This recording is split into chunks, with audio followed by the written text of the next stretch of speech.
আমি হচ্ছি তোমাদের সে আল্লাহ পাক, যে আল্লাহ ছাড়া তোমাদের কোনো ইলাহ নাই, কোনো মাবুদ নাই। এরপরে আল্লাহ পাক বলেন লা ইয়াজমা'ন্নাকুম ইলা ইয়াউমিল কিয়ামাহ, বান্দারে আমি কিয়ামতের ময়দানে এই যে পৃথিবীর মধ্যে তোমরা যারা এসেছো, আমি আল্লাহ পাক তোমাদেরকে লা ইয়াজমা'ন্নাকুম আমি আল্লাহ পাক তোমাদেরকে নিশ্চয় নিশ্চয় অবশ্যই অবশ্যই তোমাদেরকে কিয়ামতের ময়দানে আমি আল্লাহর সামনে তোমাদেরকে দাঁড়াতে হবে। ও দুনিয়ার মানুষ শুনে রাখো, এবার কুঞ্জবনের জনগণ মনে মনে ভাবতে পারে না আল্লাহকে একটু ফাঁকি টাকি দিয়ে আমরা পালায়ে যাব বা একটু দৌড় মাইরে চলে যাব। আল্লাহ পাক সেখানের মধ্যে আমাদেরকে দেখতেও পাবেন না। কুঞ্জবনের জনগণ শূন্য মাযাল্লাহ, এইরকম কোন সিস্টেম, এইরকম কোন বিধান নাই।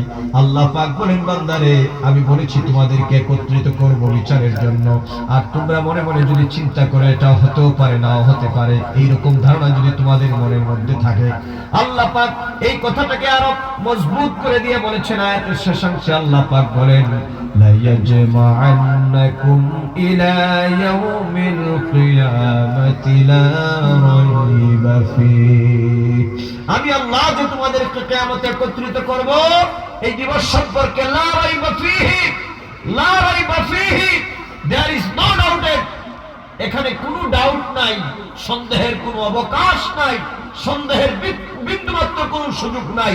আমি অবশ্যই অবশ্যই তোমাদেরকে বিচার করার জন্য আমি আল্লাহর সামনে তোমাদেরকে দাঁড় করাই। আচ্ছা একটু জবাব দিন আমাকে, আপনি এই কথাটাকে কিভাবে নিচ্ছেন যে আমাকে পৃথিবীতে জীবন দেওয়ার পরে কি এমনি এমনি ছেড়ে দেওয়া হয়েছে, আমার জীবনের কোনো জবাবদিহিতা থাকবে না, বিচার থাকবে না, হিসাব বিকাশ থাকবে না? জীবনটা কি আসলে এরকম?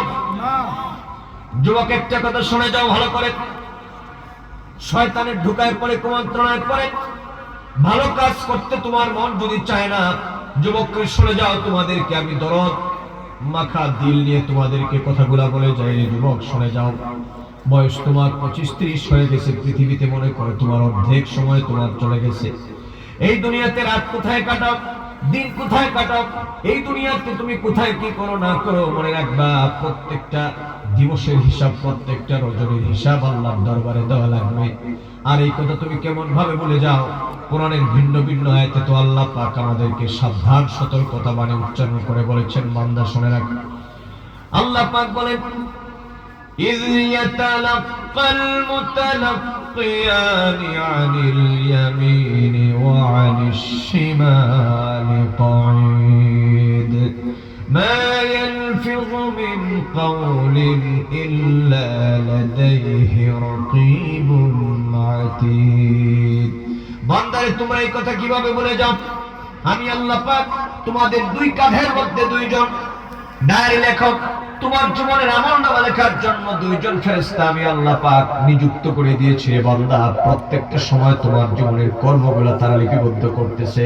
কিরামান কাতিবিনা ইয়ালামুনা মা তাফআলুন, ওই কিরামান কাতিবিন নামক ফেরেশতা তোমার জীবনের ডায়েরিগুলো লিপিবদ্ধ করছে এবং ওইগুলাকে আমি আল্লাহর দরবারে পেশ করা হবে।